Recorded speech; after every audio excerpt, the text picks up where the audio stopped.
Krishna milk union chairman Chalasani Anjaneyulu ఏకపక్ష నిర్ణయాలతో Krishna union ను భ్రష్టు పట్టిస్తున్నారని న్యాయవాది తగరం కిరణ్ బాబు ఆరోపించారు. తూర్పు గోదావరి జిల్లాలో కోట్ల రూపాయల ఖర్చుతో 6 బల్క్ మిల్క్ కూలర్లను ఏర్పాటు చేసి కొద్ది కాలానికి అవి ఎందుకు మూసేశారో చెప్పాలన్నారు. చలసాని ఆంజనేయులు కృష్ణా మిల్క్ యూనియన్ లో అనుభవం లేని వ్యక్తులకు ఉద్యోగాలు పదోన్నతులు కల్పించడం అలవాటుగా చేసుకున్నాడని ఆరోపించారు. కృష్ణా జిల్లాలో చలసాని ఆంజనేయులు వలన ఒక్క పాడి రైతు కూడా సంతోషంగా లేరన్నారు. ఇప్పటికైనా రాష్ట్ర ప్రభుత్వం వెంటనే స్పందించి Krishna milk union chairman Chalasani Anjaneyulu పాలకవర్గం చేస్తున్న అవినీతిపై తక్షణమే విచారణ జరిపి వారిపై చర్యలు తీసుకోవాలని డిమాండ్ చేశారు. నమస్కారాలండి. గత 2 నెలలుగా కృష్ణా మిల్క్ యూనియన్ చైర్మన్ గారి మీద మీ అందరికీ తెలుసు అనేక కథనాలు వస్తూ ఉన్నాయి.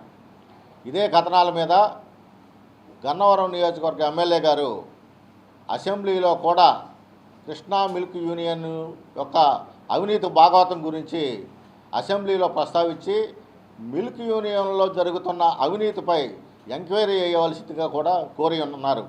అయితే దురదృష్టవశాత్తు ఇప్పటివరకు కూడా రాష్ట్ర ప్రభుత్వం నుంచి ఎటువంటి ఎంక్వైరీ కూడా అవ్వలేదు. అయితే రీసెంట్గా మళ్ళీ కృష్ణా మిల్క్ యూనియన్ చైర్మన్గా ఉన్న చలసాని ఆంజనేయులు గారు హనుమాన్ జంక్షన్లో ఉన్న కాకాని కళ్యాణ మండపంలో ప్రతి సంవత్సరం టెండర్లు పిలుస్తూ ఉంటారు.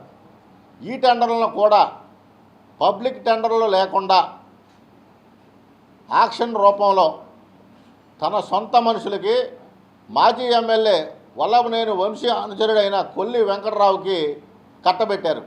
ఇది వాస్తవం కాదా? అట్లాగే మొన్న బీహార్లో పాట్నాలో జరిగిన పాడి రైతుల సదస్సుకి 14 మంది వెళ్ళారు. సదస్సుకి వెళ్ళిన వాళ్ళు వెళ్ళి రాకుండా నేపాల్ విహారయాత్రలకు వెళ్ళి మిల్క్ యూనియన్ నుంచి వచ్చిన సొమ్మును వాళ్ళ యొక్క జలసాలకు విలాసాలకు వాడారు. ఇది వాస్తవం కాదా? ఇది ఆంజనేయులు గారు సమాధానం చెప్పాలి. అలాగే ఆంజనేయులు గారి అల్లుడు జనసేన పార్టీ ప్రస్తుత నాయకుడైన వాళ్ళ అబ్బాయి హైదరాబాదులో ఒక విలాసవంతమైన పబ్బుని నడుపుతూ ఉన్నారు. ఈ యొక్క పబ్బు నడపడానికి వాళ్ళ ఆర్థిక స్తోమత ఏమిటి? దీనికి ఈ యొక్క పబ్బు నడిపే దాంట్లో వనరులు కృష్ణా మిల్క్ యూనియన్ నుంచి వెళ్ళినాయా కాదా?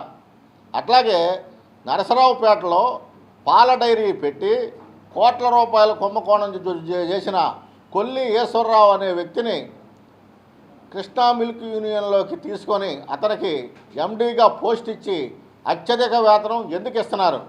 సమాధానాలు చెప్పాల్సిన అవసరం ఉంది. అట్లాగే 6 BMCలు ఏర్పాటు చేసి తూర్పుగోదావరి జిల్లాలో ఈ 6 BMCలను కూడా నష్టాలు వస్తున్నాయి అనే సాకు చూపించి దాదాపు 3 నుంచి 5 కోట్ల రూపాయలు యూనియన్ రూపాయలన్నీ కొల్లగట్టిన మాట వాస్తవమా కాదా?